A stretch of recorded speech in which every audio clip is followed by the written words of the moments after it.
It's the Locked On Podcast Network, your team every day. We are digging deep into the nitty-gritty with Keith Smith, and we've got all of these external factors.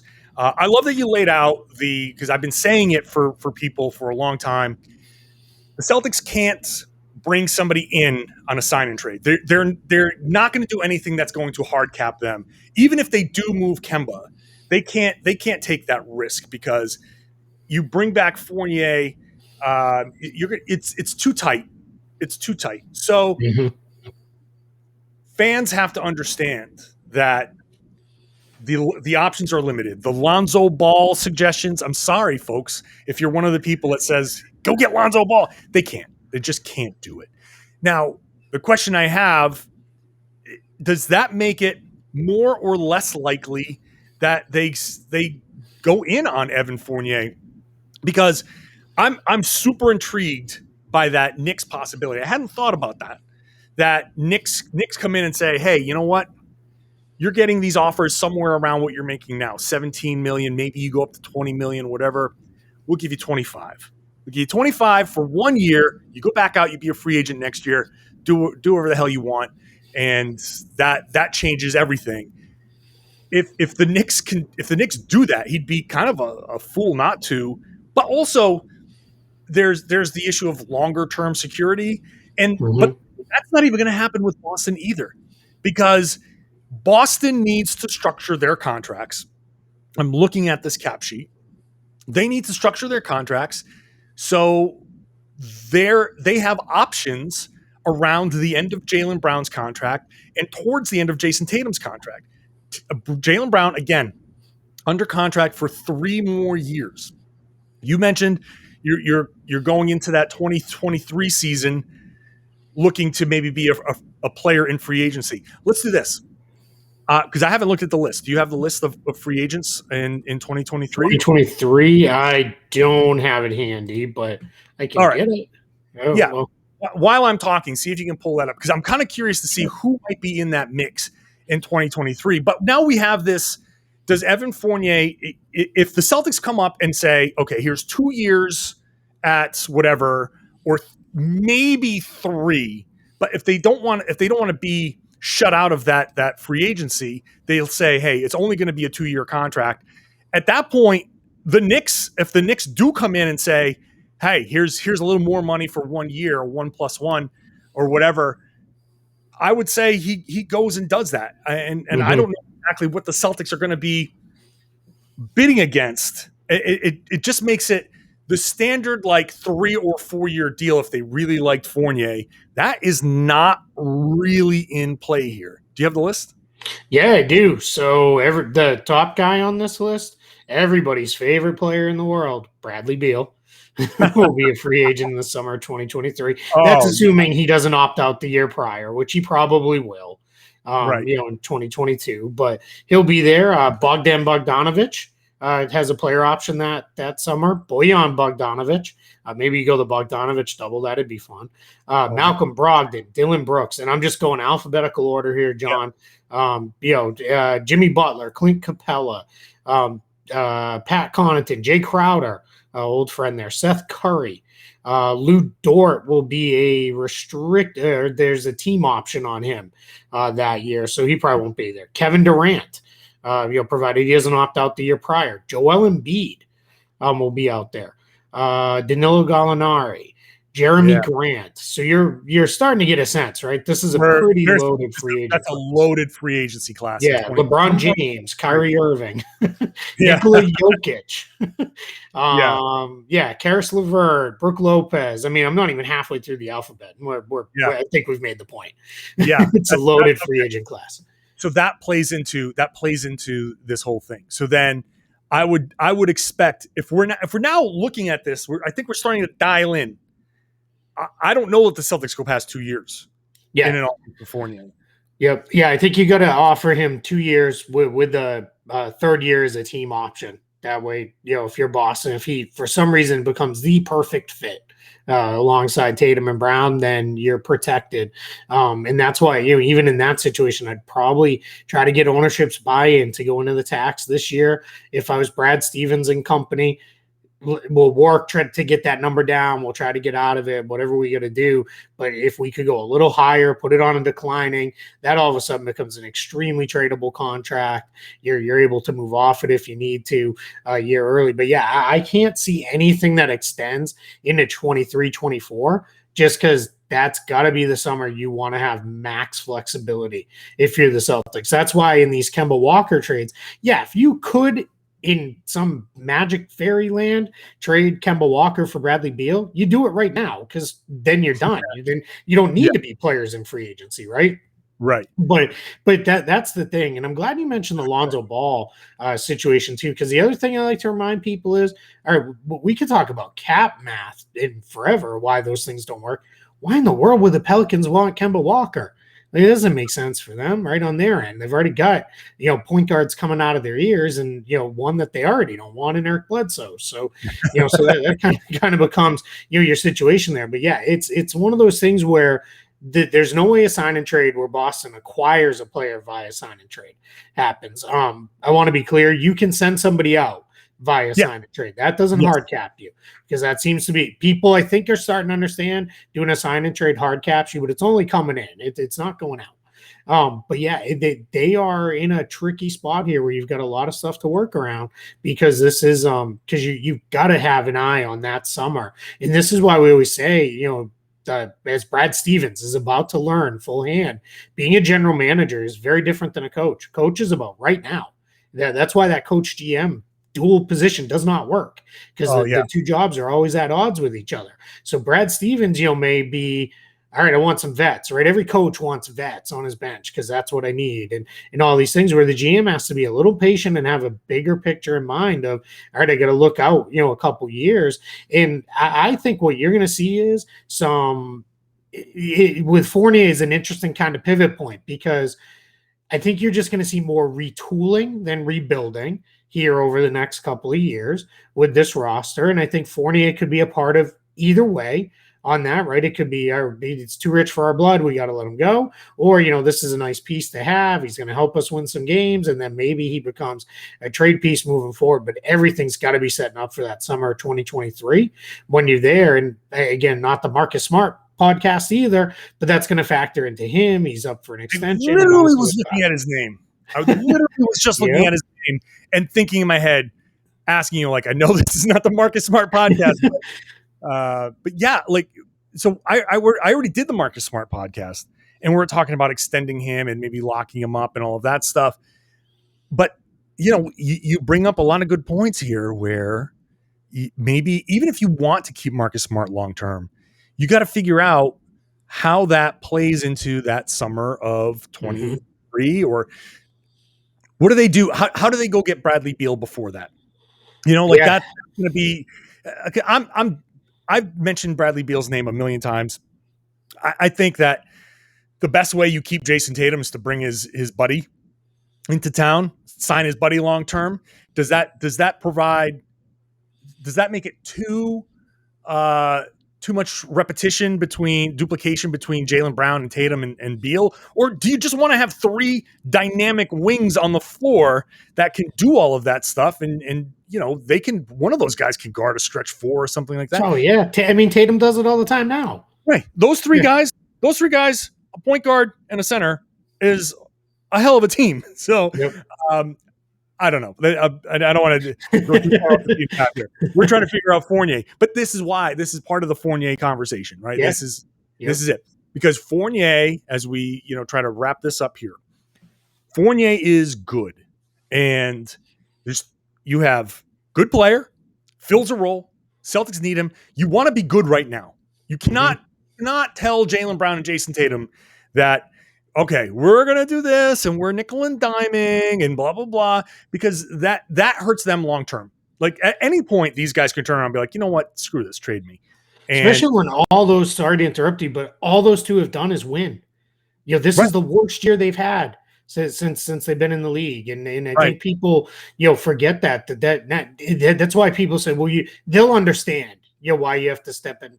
No, they won't. These guys, all they've known is winning. All they want to do is win. The money's there now. That's done. That part of it's solved for them for the next couple of years. They're no longer playing for contracts. Now it's about winning. And we know you get to year 2, year 3 of that second contract and your team's not a contender. That's when immediately those guys start looking and saying, all right, where else? Where could I go? And that's, you don't want to even introduce that idea into their minds. Exactly. So, okay, fine. This year, you can say this year might be a year where we're tinkering, but we've got these big plans, and you got to sit down with these guys and have the big plans. And I forget who was talking about it.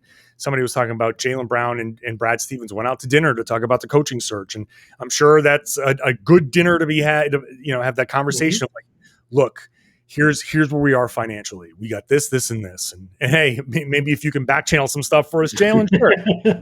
You want to talk to Donovan Mitchell? He seems to be doing okay. That's your buddy. Yeah. But anyway, like these are all things that have to come into play here. And I'm glad that we can do podcasts, Keith, because we can get down to the heart of this and not just spend time on the surface level of, well, Evan Fournier is worth 3 years and $60 million, so let's just give it to him. You got the Jalen and Jason factor. You've got the luxury tax factor. You've got to figure out what the hell you're doing with Kemba Walker. And if you can't move Kemba Walker, what's the appetite for paying a tax? And if you can't move Kemba Walker, then what? Then do they just not sign Evan Fournier because you can't move Kemba Walker? And is that the right, like what? At what point are you just running a team payroll or building a basketball team? Yep. And I'm kind of like afraid right now that this team is being run payroll wise, and we're going to see what the answer is there, because like we haven't seen this situation yet with the Boston Celtics in all of the time that Wyc Grousbeck and that ownership group has been together. The only time that they've had big contracts is when they traded for the Paul Pierce, the Kevin Garnett and Allen. Like that's when they paid the luxury tax, but they immediately built a contender.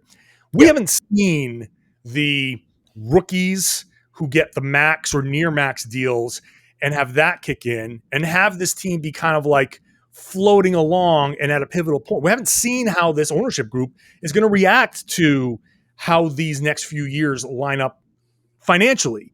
And maybe it's worth doing a podcast on the ownership group because we don't know what they're going to do. And they do have limitations, but at the same time, there's going to be a new TV deal in 3 years, 4 years, 4 years. In fact, it's Jason Tatum's last year where I guess that's the player option in that last year. That's the year he can opt out and be the first year of the new TV deal. So I think on top of that too, I believe just because I think the league is sending all the signals that they've always shut everything down in the past on this topic immediately before, but I think we're going to see expansion. I think within the next 5 years, they're going to announce expansion. And then it'll probably be, after it's announced, it'll be 2 years or so before we see those teams come into play. But I think we're going to get to that point because it really was telling to me when it was at, I don't remember which point in the year it was, but it was at one of his like State of the NBA addresses where Adam Silver, every time he's asked about expansion, and every time he's always said, nothing we're even looking at. We're not even considering it. 30 healthy franchises.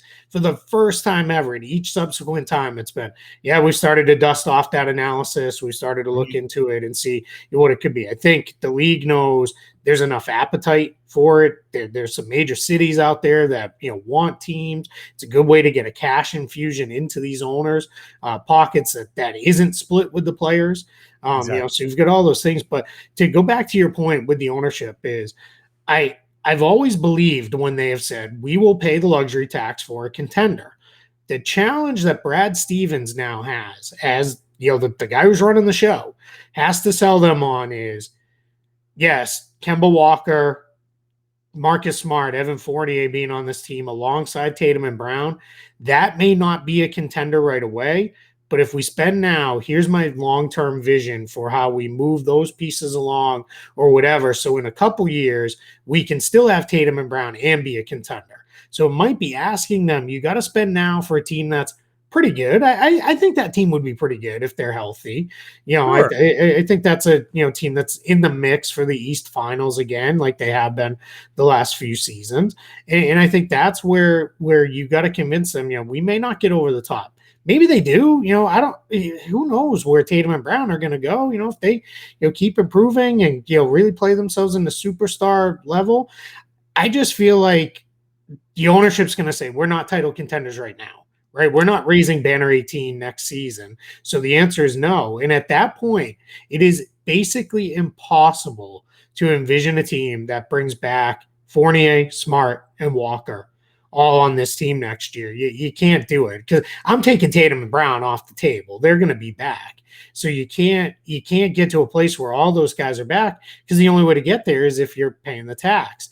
Unless Stevens has some wild trade dreamed up that brings in somebody great, and then Fournier's re-signed as kind of the cherry on top of a title contention roster, then maybe you could see him back. But I have my doubts we're going to see all three of those guys back. I just don't see how they make it work and put together a team that fits ownership's payroll. And that it hit exactly what you said. They're starting to become a payroll team, and that's it's concerning, but it's also somewhat understandable. So I think, but I go back to everything you got to do from here on out needs to be about making Tatum and Brown feel confident in where this team is going. The coach hire needs to do that. The roster moves need to do that. And the spending need to do that. You got to prove that to those guys over the next few years, or you're going to run into trouble with them as well.